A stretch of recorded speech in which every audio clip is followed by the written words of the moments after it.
Okay, it's TLB time. TLB time. It's Toplist Thursday. okay. Yeah. Toplist Thursday. So yeah, the basic is just that we're every Thursday from now on we will do some kind of top 5. Yeah. It can be stuff concerning limited, standard, modern, or maybe something completely different if we feel. Yeah, it's magic related anyway. Yeah, it will not be toothbrushes or stuff like that. It will be magic. Yeah. And we are playing mostly limited. We play some standard and we also occasionally play some modern. Yeah. So I guess it's probably going to be within those. Exactly. But today we will start with top 5 build around uncommons. Yeah, in Shadows over Innistrad. Yeah, so cards that we feel like you can take pretty early and then during the course of the draft you actually pick cards. You draft around it. Yeah, you hopefully can draft around it. Sometimes you obviously have to abandon it. Yeah. But the cards that actually say try to go this style and I will be better. Yes. So somehow, something like that. Pick it up early and then try to build around it. Yeah, so top 5, and I guess we'll dive right into number 5. Yeah. So on number 5 we have Abyssinian Missionaries. Yeah, and the key here is that the card is fine, even if you play it as a vanilla 3/3.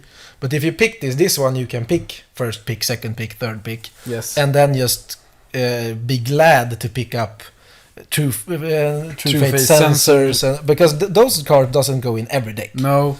And you can even play like Shard of Broken Glass. If you really need to. You could be like Missionaries, sub-theme, Delirium and be pretty happy about that card. Yeah. But in a blue-red spell deck you would never play it. Yeah, exactly. So, and why you're building around it is because of the flip side. Yeah, of course. Which is Lunarch Inquisitors. If you have like 2 or maybe up to 3 good equipments and 1 or 2 missionaries, I mean you can have... You usually have just 1, but I have had 2. Okay. Then it's a pretty high chance that you can actually make it flip, and then you just exile your opponent's best creature, which is high upside. And maybe not the build aroundiest of build around cards. No, but I still think it's good on top 5 on the list. Yeah, because it's just so high upside if you manage to get the right cards for it. Yeah. Okay. And number 4 on the list, here we have the card Rise from the Tides.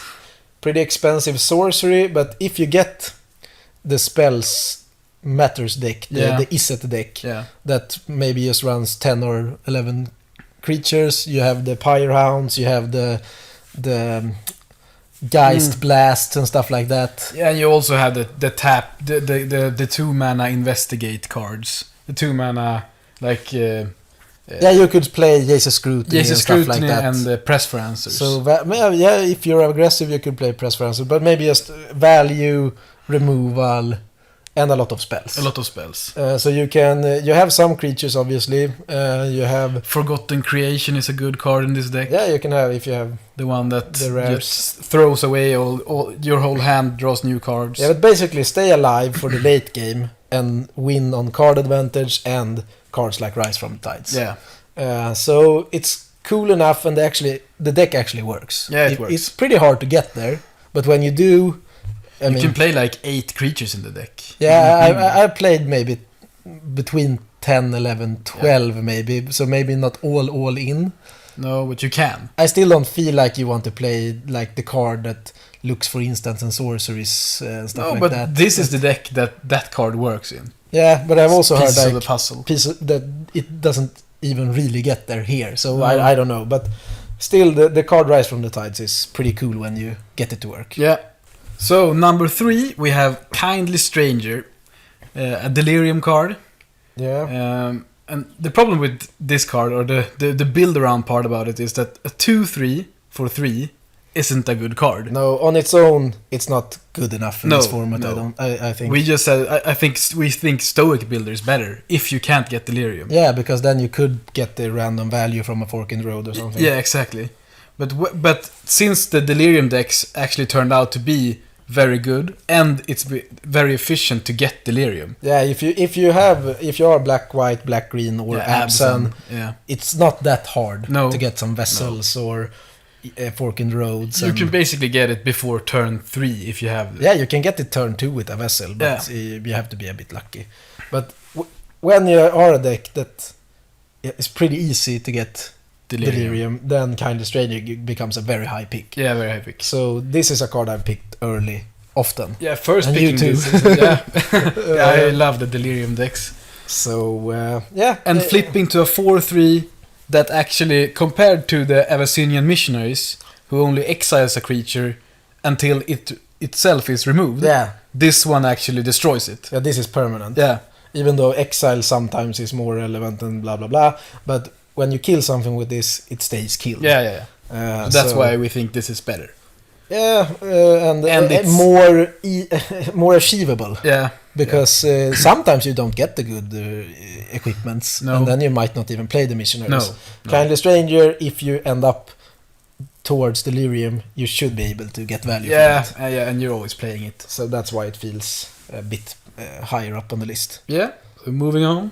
Yeah, on number 2 we have the card called the Bloodline, Yeah. and this card is a good card on its own, Yeah. even though when you can get value from it, if you pick this early and you after that get like the Madness Vampires, the Madness Removal. Yeah, if you just get value from this card, it's bonkers. Yeah, maybe your black-red vampires with a lot of Madness cards. You also like discard outlets for the Fiery Tempers and Yeah. Twins of Mauer Estates.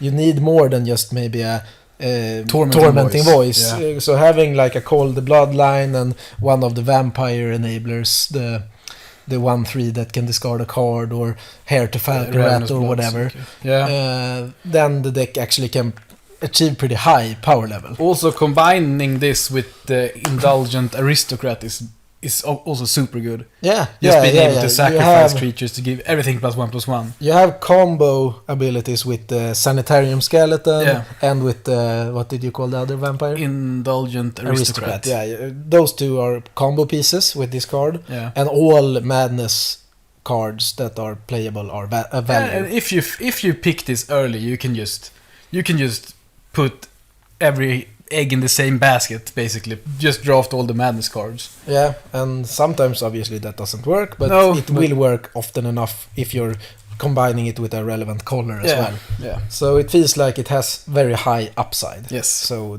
therefore we put it on build around number 2. Yeah. So for number 1, we have an Erdwall Illuminator.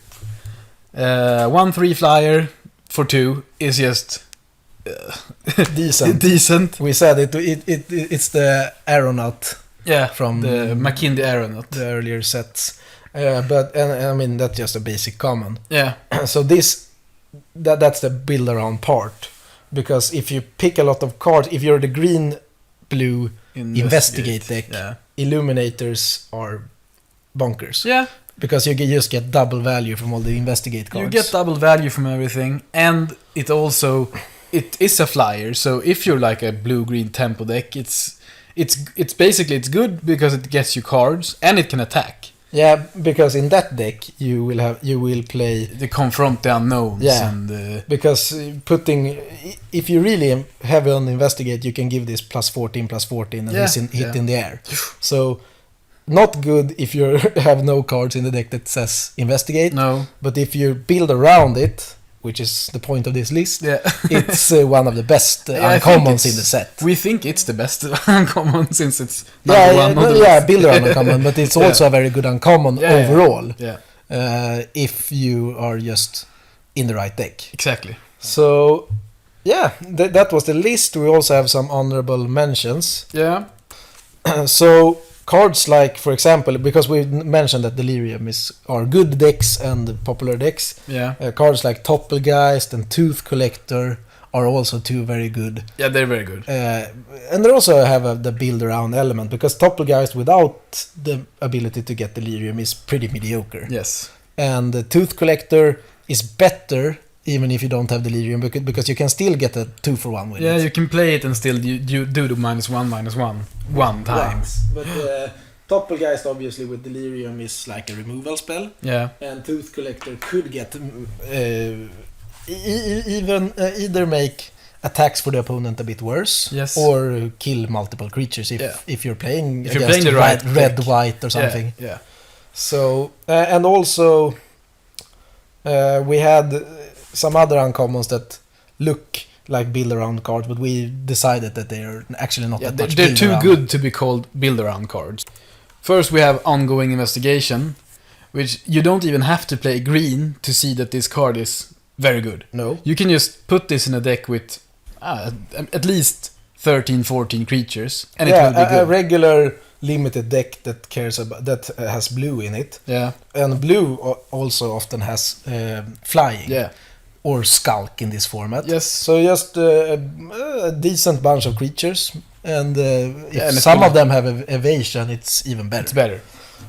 So this card is just a good uncommon. We don't need to consider it just being a build around. No, we don't think it falls into that category. No, just put it in a regular blue something deck that has creatures. Yeah, and then you will see it's good. And on the same, I guess, theme, the card Ulvenwald Mysteries Yeah, is also just a very good value engine that you can put in a green something deck. yes. And every creature you will have when they trade, they get the card. You get the card back, Yeah, and you get also the get a 1/1 when you get the card back. So you even get more value than a card, Yeah. even if you have to pay 2 mana for it. So those two are just solid uncommons that work in. They're the two best enchantments uncommons in the whole. Probably, and I mean, if you're talking about this camp, it's just good enough without being build around that we Yeah, did not put them on the list. yeah, exactly. They could be on a separate list when we're discussing just uncommons. The best enchantment. The best uncommon. enchantment uncommons in the set, then they will be there. Yeah. So yeah, that was basically the list for this Yeah, time. that was the top 5 list. We hope you enjoyed it. Yeah, and feel free to comment if we forgot anything or if we're just way... If you think we're wrong. Yeah, because we're just using our own experiences from drafting a lot. Yep. And we have surely not tried every angle of the No. format yet. No, I haven't drafted like 100 times to try everything. No, even though I think I've drafted 50 times now. Yeah, I think so too. So yeah, next Thursday we will have another theme. Yeah. And next video will probably be another draft. Yep. So see you later. See you later.